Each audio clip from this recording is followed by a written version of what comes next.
Hello friends, welcome back to our channel केडॉक्स। मैं doctor Rana Chanchal, consultant paediatrician and न्यूनेटोलॉजिस्ट।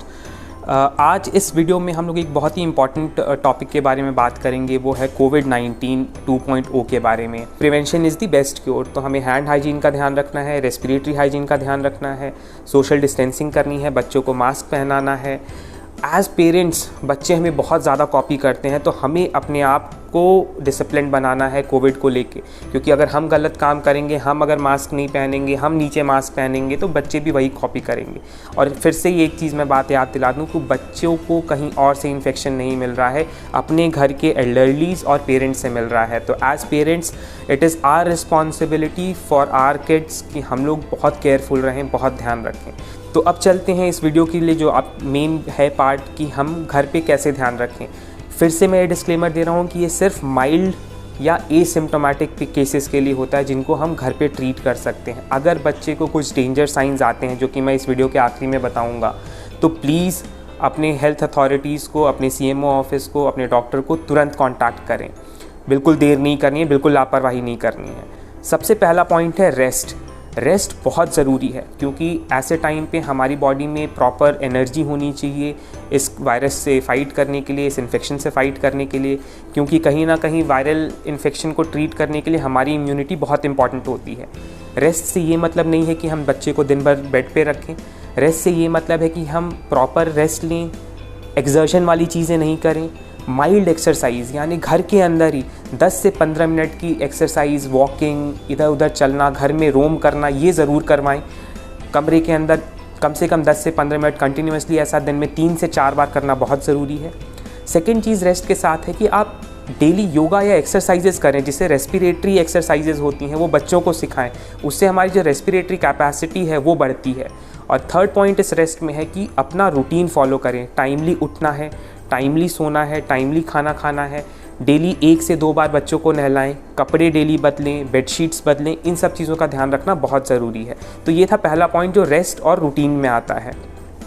Second point जो होता है डाइट। डाइट की बहुत इंपॉर्टेंस है हमारी इम्यूनिटी को बिल्डअप करने में।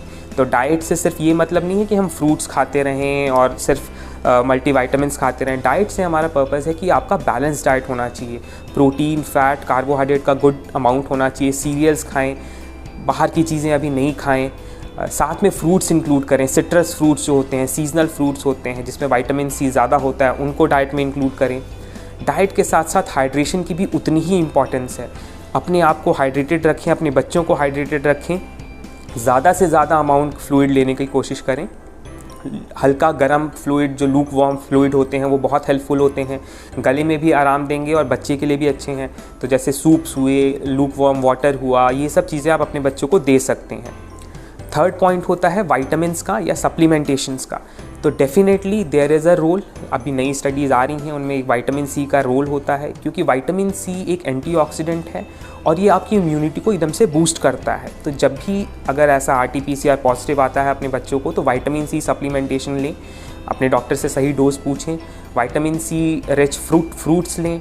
इसके अलावा विटामिन D का बहुत बड़ा रोल है, तो विटामिन D की भी डोज़ अपने पीडियाट्रिशियन से पूछें। जनरली हम लोग 60,000 यूनिट पर वीक देते हैं, तो उसको अपने डाइट में इंक्लूड करें।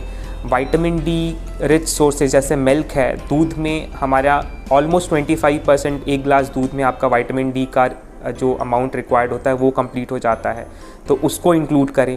इसके अलावा एक वीडियो हमने बनाई है जिसमें हमने बात की है इम्यून बूस्टिंग फूड्स की, आप उसको ज़रूर देखें, क्योंकि उसमें बहुत सारी ऐसी चीज़ें हमने बताई हैं जो कि आपके बच्चे को डाइट को और इम्यूनिटी को बूस्ट करने में हेल्प करेगी। तो आप उन सारी चीज़ों को, जब बच्चा कोविड पॉजिटिव आता है, तो इंक्लूड कर सकते हैं बच्चे की डाइट में। फोर्थ पॉइंट जो आता है वो होता है पोजीशनिंग की। जब भी अगर आप कोविड पॉजिटिव आ रहे हैं, तो ऐसी स्टडीज़ में देखा गया है कि अपने पेट के बल लेटना यानी प्रोन पोजीशनिंग बहुत हेल्पफुल होता है। तो बच्चे को भी कोशिश करके ज़्यादा से ज़्यादा टाइम प्रोन पोजीशन या पेट के बल लेटाने की कोशिश करें।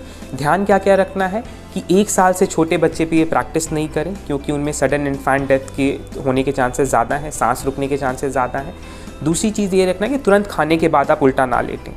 उल्टा लेटने से हमारे लंग्स के कुछ ऐसे एरियाज़ हैं जो कि पहले इरिटेट नहीं होते हैं, रिक्रूटेड नहीं होते हैं, वो इंक्लूड हो जाते हैं रेस्पिरेशन में और ऑक्सीजनेशन में, और हमारा ऑक्सीजनेशन इंप्रूव होता है।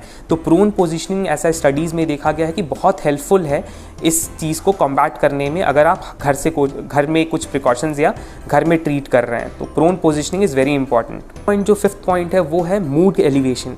आपका मूड कहीं ना कहीं एक ब्रेन का हेल्दी होना बहुत ज़रूरी है।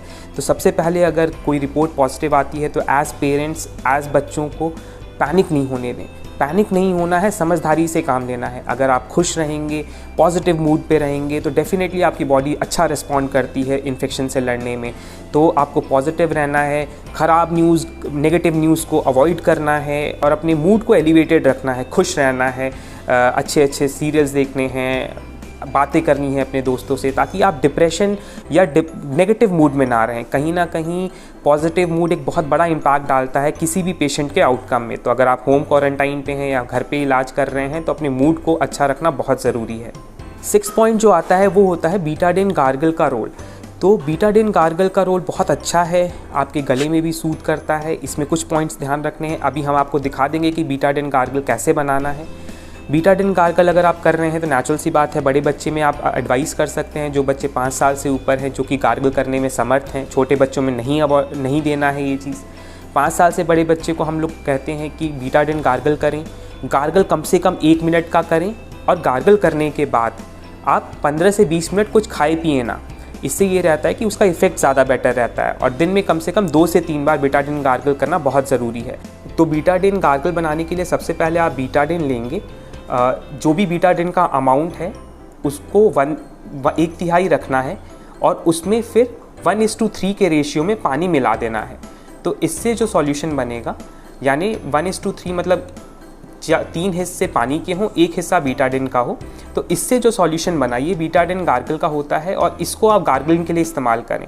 इसके अलावा भी कुछ मेडिकेशंस होते हैं जो डॉक्टर प्रिस्क्राइब करते हैं, उसके लिए आप अपने पीडियाट्रिशियन को ज़रूर कंसल्ट करें।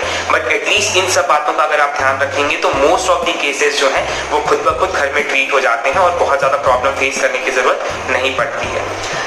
तो प्लीज़ इस वीडियो को शेयर करिए अपने दोस्तों के साथ, जो भी जिनको रिक्वायरमेंट है उनको बताइए। अगर वीडियो अच्छी लगी तो लाइक करिए, कुछ और पूछना है तो कमेंट करिए।